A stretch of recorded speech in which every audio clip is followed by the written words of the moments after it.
জাহাঙ্গীরনগর বিশ্ববিদ্যালয়ের সাবেক ছাত্রলীগ নেতা শামীমকে পিটিয়ে হত্যার অভিযোগ উঠেছে। পুলিশ জানায়, গতকাল সন্ধ্যায় বিশ্ববিদ্যালয়ের প্রান্তিক গেট এলাকায় গণপিটুনির শিকার হন শামীম আহমেদ। এরপর তাকে নেওয়া হয় প্রক্টর অফিসে, সেখান থেকে আশুলিয়া থানা পুলিশের কাছে সোপর্দ করা হয়। কিন্তু অবস্থার অবনতি হলে নেওয়া হয় গণস্বাস্থ্য হাসপাতালে। সেখানে চিকিৎসাধীন অবস্থায় মারা যান শামীম। এদিকে চোর সন্দেহে ঢাকা বিশ্ববিদ্যালয়ের ফজলুল হক মুসলিম হলের অতিথি কক্ষে তোফাজ্জল নামের এক ব্যক্তিকে পিটিয়ে হত্যার অভিযোগ উঠেছে।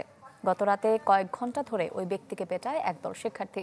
পরে উদ্ধার করে হাসপাতালে নিয়ে গেলেও বাঁচানো যায়নি।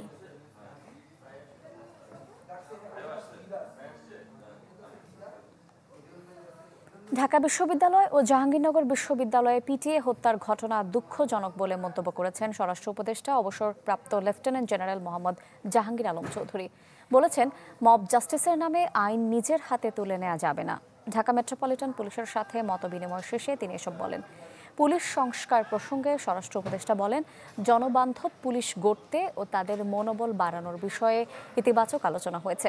ভিন্ন এক প্রসঙ্গে তিনি বলেন, হত্যা মামলায় তদন্ত ছাড়া গ্রেফতার করা যাবে না। সাধারণ মানুষ যেন হেনস্থার শিকার না হয় সে ব্যাপারে সতর্ক থাকার আহ্বান জানান স্বরাষ্ট্র উপদেষ্টা। অনেক প্রতিবন্ধকতা দেখা দিচ্ছে এখানে, ধরেন যে তারা তো সবচেয়ে শিক্ষিত, এরা তাদের ক্ষেত্রে এই সচেতনতা আসতে হবে। মানে হয় একজন অন্যায় করলে তারা আইনের হাতে সোপর্দ করেন, কিন্তু এই আইন তো আপনার হাতে তুলে নেওয়ার কারো কিন্তু অধিকার নেই। আইনের হাতে তাকে সোপর্দ করতে হবে। এটার ক্ষেত্রে আপনারাও একটু আমাদের সাথে কাজ করতে পারেন, জনসচেতনতা বৃদ্ধি করতে হবে। 250-টিরও বেশি ডিজাইন অপশন নিয়ে ওয়ালটন স্মার্ট ফ্রিজ, বোঝে আপনার প্রয়োজন। পাচারের টাকায় বিদেশে বাড়ি বিলাসে মেতেছিলেন শেখ হাসিনা সরকারের সাবেক ভূমিমন্ত্রী সাইফুজ্জামান চৌধুরী। কয়েকটি দেশে কিনেছেন অন্তত 423টি বাড়ি। কাতার ভিত্তিক গণমাধ্যম আল জাজিরার অনুসন্ধানী প্রতিবেদনে উঠে এসেছে এই তথ্য। দ্য মিনিস্টার্স মিলিয়নস শীর্ষক প্রতিবেদনে বলা হয়, শুধু যুক্তরাজ্যেই তার বাড়ির সংখ্যা 360। সব মিলিয়ে বিদেশে তার সম্পদের পরিমাণ 8,000 কোটি টাকার বেশি। যুক্তরাজ্যের শীর্ষ গৃহ নির্মাতা প্রতিষ্ঠান বার্কলি গ্রুপ, যাদের বানানো ঝাঁ চকচকে বাড়িগুলো কেনার সক্ষমতা অনেক মার্কিনী কিংবা ব্রিটিশদেরও নেই, সেই বার্কলি গ্রুপের বাড়িগুলোর নিয়মিত খদ্দের একজন বাংলাদেশি। গোটা ব্রিটেনে একটি নয়, দুটি নয়, রীতিমতো 360টি বিলাসবহুল বাড়ির মালিক তিনি, যা কিনতে তার খরচ হয়েছে 3,824 কোটি টাকার বেশি। তিনি বাংলাদেশের সাবেক ভূমিমন্ত্রী সাইফুজ্জামান চৌধুরী। কাতার ভিত্তিক আন্তর্জাতিক গণমাধ্যম আল জাজিরার এক অনুসন্ধানী প্রতিবেদনে এসব তথ্য উঠে এসেছে। My father was very close with Prime Minister actually. I'm also she's my boss. The ministers millions শীর্ষক প্রতিবেদনটিতে বলা হয়, যুক্তরাজ্য ছাড়াও যুক্তরাষ্ট্রের ম্যানহাটন, নিউ ইয়র্ক ও নিউ জার্সিতে রয়েছে তার 9টি ফ্ল্যাট। এছাড়াও দুবাইয়ে 2020 সালের মধ্যে তিনি মালিক হন অন্তত 54টি সম্পদের, যা গড়তে নিয়ম বহির্ভূতভাবে নামে বেনামে প্রতিষ্ঠান খুলে করেছেন অর্থ পাচার। How many properties do you have in London? I have a business here. I have a good portfolio. And I also have a portfolio in Dubai. যুক্তরাজ্যে সাইফুজ্জামানের সম্পদ দেখাশোনা করেন চট্টগ্রামের রিপন মাহমুদ। তিনি সাবেক এই ভূমিমন্ত্রীর লন্ডনের আইনজীবী।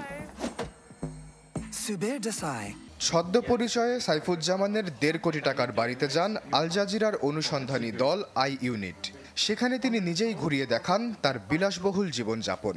উট পাখি ও কুমিরের চামড়া দিয়ে তৈরি বিশেষ জুতা ছাড়া অন্য কিছু পায়ে দেন না সাবেক এই মন্ত্রী, যার এক এক জোড়ার দাম 3,000 পাউন্ডের বেশি। স্যুট কিনতেও খরচ করেন 2 থেকে 3,000 পাউন্ড। দেখান গ্যারেজের কোনায় পড়ে থাকা অভিজাত Rolle's রয়েলসও। But I also bought a villa with private lagoon and everything. It's very nice. 5 August দেশ ছেড়ে পালান প্রধানমন্ত্রী শেখ হাসিনা। তার কিছুদিন আগেই দেশ ছাড়েন সাইফুজ্জামানও। বর্তমানে দেশে তার সমস্ত ব্যাংক অ্যাকাউন্ট জব্দ করেছে বাংলাদেশ সরকার।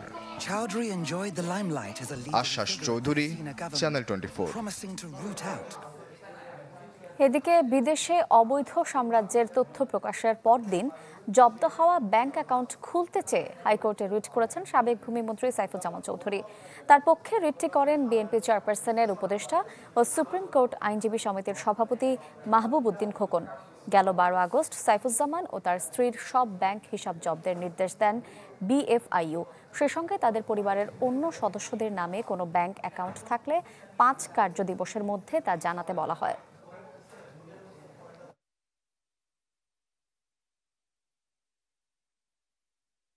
বিশ্বমানের প্রযুক্তির সকল সুবিধা নিয়ে ভালো থাকুন আপনিও। কঙ্কা। আওয়ামী লীগের প্রেসিডিয়াম সদস্য কাজী জাফরুল্লাহকে গ্রেফতার করেছে আইনশৃঙ্খলা বাহিনী। গেল রাতে রাজধানীর গুলশান থেকে তাকে গ্রেফতার করা হয়।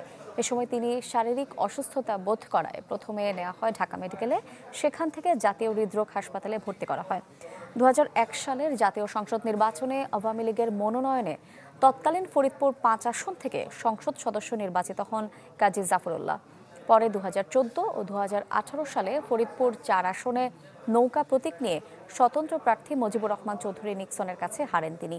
সবশেষ 2024 সালের নির্বাচনেও নিক্সনের কাছে পরাজিত হন আওয়ামী লীগের এই প্রেসিডিয়াম সদস্য।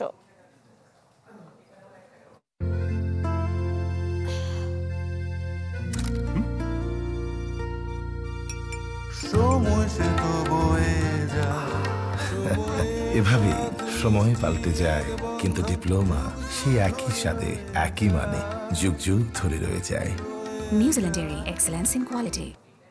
বৈদেশিক মুদ্রা নিয়ন্ত্রণ আইনে করা মামলায় সাবেক প্রধানমন্ত্রীর শিল্প ও বিনিয়োগ উপদেষ্টা সালমান এফ রহমান ও সাবেক আইনমন্ত্রী আনিসুল হককে 5 দিনের রিমান্ড দিয়েছেন আদালত।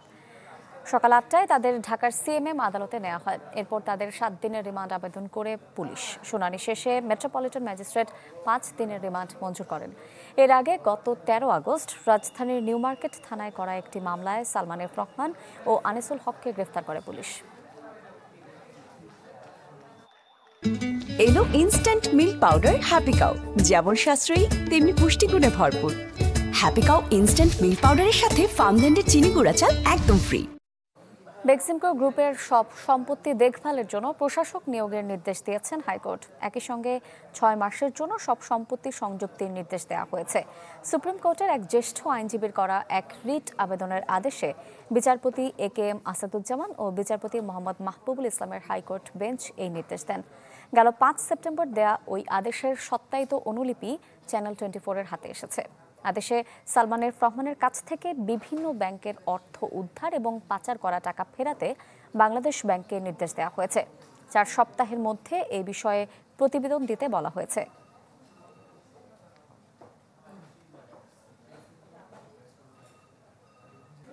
বিএনপি মহাসচিব মির্জা ফখরুল ইসলাম আলমগীর বলেছেন, দেশের সব স্থানে সেনাবাহিনীকে বিচারিক ক্ষমতা দেওয়ার সিদ্ধান্ত ঠিক হয়নি।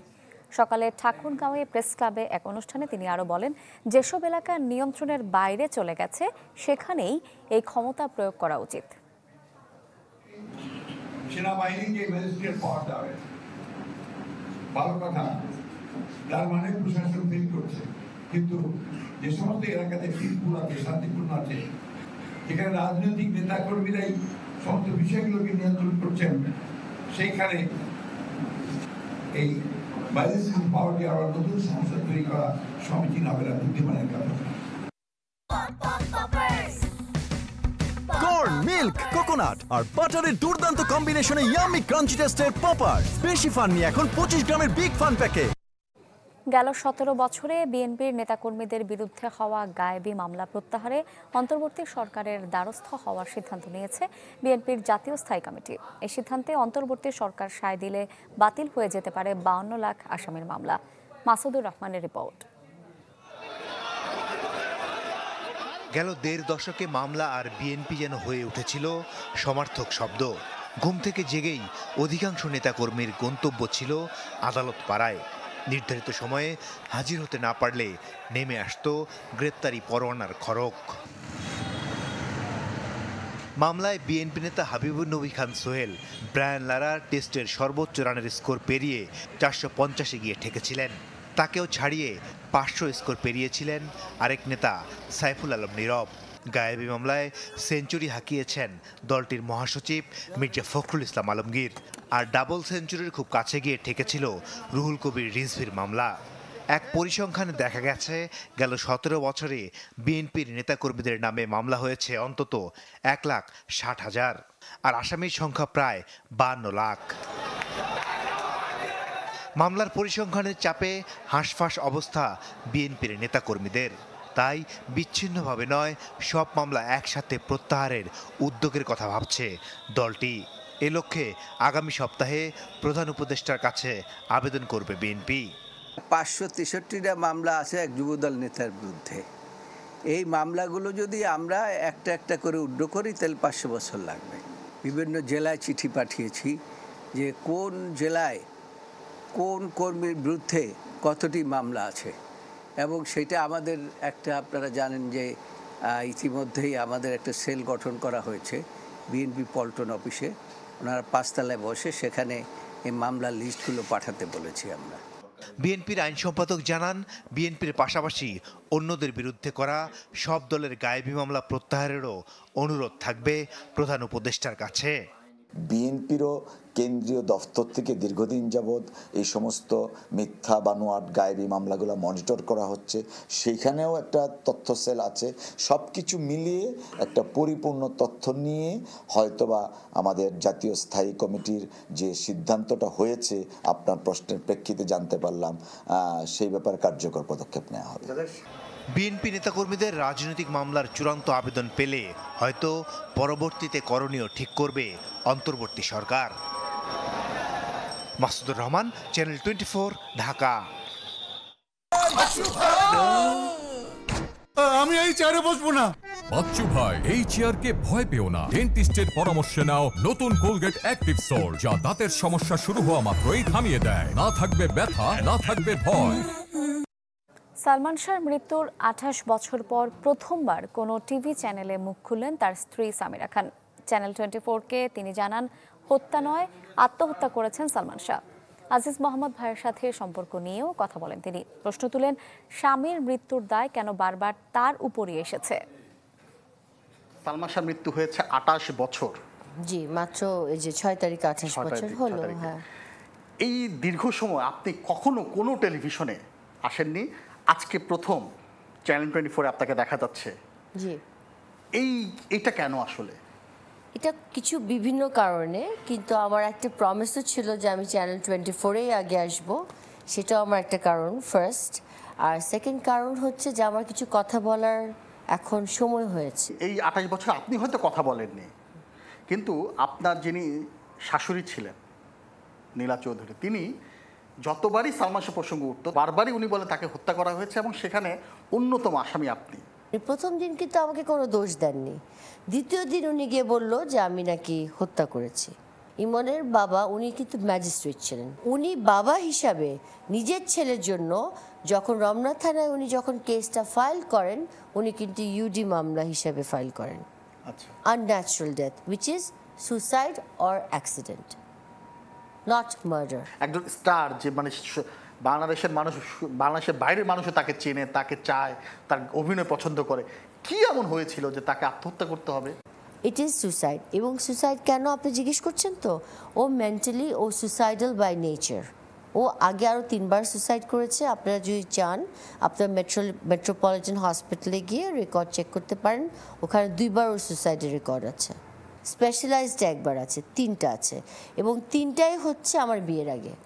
নীলা চৌধুরী বারবার বলেন যে আপনার সাথে আজিজ মোহাম্মদ ভাইয়ের একটা সমস্যা হয়েছিল, তার রেস ধরে তাকে মারা হয়েছে, একবার এরকম বলেছেন উনি।